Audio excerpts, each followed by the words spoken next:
Donc, dans cette question, on nous demande de justifier à chaque fois que la suite UN est plus petit que Vn, puis de donner la limite de la suite V ou de U en utilisant les théorèmes de comparaison lorsque cela est possible. Pour le numéro 1, on nous donne donc Vn qui est égal à 2n plus En et Un égale à 2n. Ici, vous pouvez commencer par étudier le signe de la différence. Vous pouvez faire Vn moins Un. Je vais appliquer ces méthodes. Donc, pour la question 1, je vais vous montrer les deux méthodes pour les comparer. Donc, la première méthode, soit on regarde l'expression Vn et Un, on voit que ce qui les différencie, c'est En. Donc, on sait qu'exponentielle n, on sait que ça, c'est tout le temps positif. Donc, ce qu'on va faire, après, on va ajouter les termes qui sont identiques. Donc, on ajoute 2n de chaque côté. Donc, ça nous fait 2n plus En sera supérieur à 2n. Et là, ça fait Vn plus grand que Un. Donc, ça, c'est la première méthode. La deuxième méthode qui marche tout le temps, c'est de comparer le signe de la différence. Donc, on va faire par exemple Vn moins Un. On sait que Vn, c'est 2n plus En moins Un qui fait 2n. Et donc là, ça nous fait 2n plus n moins 2n. Les deux n s'en vont. Et là, ça nous laisse finalement En. Donc on a Vn moins Un égale à exponentielle de n. Ça, c'est positif. Ce qui implique que Vn moins Un est positif. Et donc, je fais passer moins Un de l'autre côté, que Vn est plus grand que Un.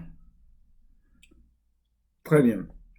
Donc, on passe à la comparaison pour les suites de la question 2. Donc, on a Vn égale à moins 2n plus 1 et Un égale à moins 2n plus moins 1 à la puissance n.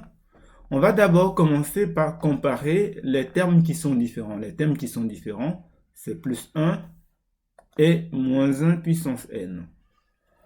Donc, si vous regardez moins 1 à la puissance n, par exemple, moins 1 puissance 1, ça fait moins 1. Moins 1 puissance 2, ça fait 1. Moins 1 puissance 3, ça fait moins 1. Moins 1 puissance 4, ça fait 1. Donc, on peut dire le résultat de moins 1 à la puissance n, c'est inférieur ou égal à 1. Donc, là, on a comparé les deux termes qui sont différents. Donc, on va dire moins 1 à la puissance n, c'est toujours plus petit ou égal à 1. Ensuite, on ajoute maintenant les termes qui sont identiques, moins 2n, donc ça nous fait moins 2n, plus moins 1 à la puissance n, ça va être inférieur ou égal à 1, plus moins 2n. Donc 1 plus moins 2n, donc simplement moins 2n plus 1. Donc là, c'est notre suite un, et de l'autre côté, on a la suite Vn. Donc on a montré encore une fois que Un est plus petit que Vn. On va passer à la comparaison maintenant pour la question 3. Donc, pour la 3, on nous donne Vn égale à 5 plus n carré. Donc Vn égale à 5 plus n carré. Et Un égale à 5 moins 1 sur n. Ici, on peut faire la même chose. On peut aussi faire la différence. Donc, faisons la différence ici. Donc, si je fais Vn moins Un, ça me fait 5 plus n carré moins 5 moins 1 sur n. Ce qui me donne donc 5 plus n carré moins 5 plus 1 sur n. Là, les deux 5 vont partir. Et ça va me donner maintenant n carré plus 1 sur n. Rappelez-vous ici que n, c'est un nombre positif. Donc, on va dire strictement plus grand que 0. Parce qu'on ne peut pas avoir 1 sur 0. Donc, tout ça, c'est positif. Donc, on a Vn moins Un qui est plus grand que 0. C'est la différence. Je fais passer Un de l'autre côté. Ça me fait Vn plus grand que Un. Donc, on a encore montré que Vn est plus grand que Un. À présent, maintenant, nous allons essayer d'utiliser les propriétés de comparaison pour voir si on peut déterminer la limite, de chacune des suites. Donc, on va regarder donc pour la question 1. Donc, on a Vn égale à 2n plus e à la puissance n et un égale à 2 fois n. Donc, on va regarder entre les deux suites laquelle la limite est facile ici. C'est dont la limite est facile, c'est un. Donc, on a limite de un lorsque n tend vers plus l'infini. Donc, un, c'est 2n.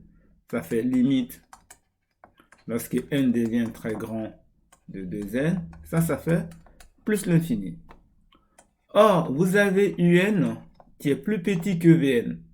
Plus petit ou égal à vn. La propriété dit que dans ce cas-ci, un monte à l'infini, vn n'a pas le choix, vn est obligé de monter à l'infini parce que vn est au-dessus de un. Donc, comme vn est au-dessus de un, si un monte à l'infini, vn aussi est obligé de monter à l'infini. Donc, on peut dire comme limite de un lorsque n devient très grand, c'est plus l'infini. Donc, la limite, par comparaison bien sûr, lorsque n devient très grand, de Vn va être égal aussi à plus l'infini. Maintenant, on passe à la question 2 pour les limites éventuelles.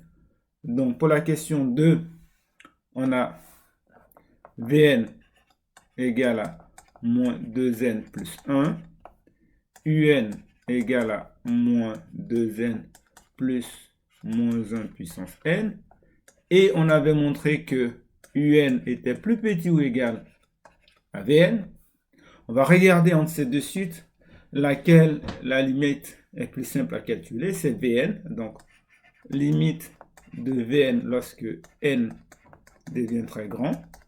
Ça fait donc limite de moins 2n plus 1 lorsque n devient très grand. Et donc, si n devient très grand, donc vous avez moins 2 fois n, ça devient moins l'infini. Et moins l'infini plus 1, ça va devenir moins l'infini. Donc, on a Vn qui tend vers moins l'infini. Donc, voilà ce qui se passe. Vous avez Vn qui est au-dessus et Un qui est en dessous. Un est toujours en dessous de Vn, donc Un, c'est ça. Donc, Un, ça c'est mon U, on va dire, et ça c'est mon V. Donc, Vn qui descend vers moins l'infini, Un en dessous de Vn n'a pas d'autre choix que de descendre à moins l'infini. Donc, on peut dire que, donc, limite, comme, donc, limite de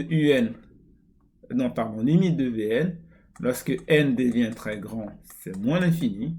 Donc, le plus grand tend vers moins l'infini. Donc, le plus petit n'a pas le choix. Il est obligé de tendre aussi vers moins l'infini.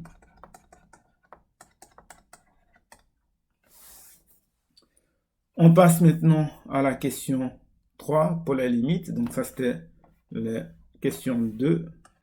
Donc, on avait Vn égale à 5 plus n carré. Et un égale à 5 moins 1 sur n.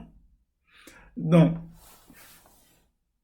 là, c'est vrai que ici, on peut dire que les limites elles sont simples à calculer, mais on a un qui est inférieur à Vn. Mais par contre, ici, si vous regardez la limite de Vn, lorsque n devient très grand, ça devient plus l'infini. Donc, comme c'est celui qui est au-dessus qui tend vers plus l'infini, ça n'implique pas forcément que un qui est en dessous tende vers plus l'infini. Donc, par exemple, dans le cas de la question 3, on ne peut pas utiliser la comparaison des limites.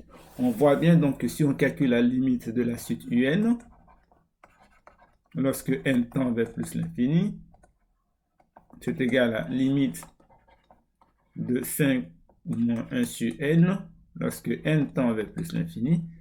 1 sur n, ça va tendre vers 0, et 5 moins 0, ça va tendre vers 5. Donc, vous voyez, donc, par exemple, si dans le cas de la question 3, on ne peut pas utiliser les comparaisons des limites. Donc, pour cette partie...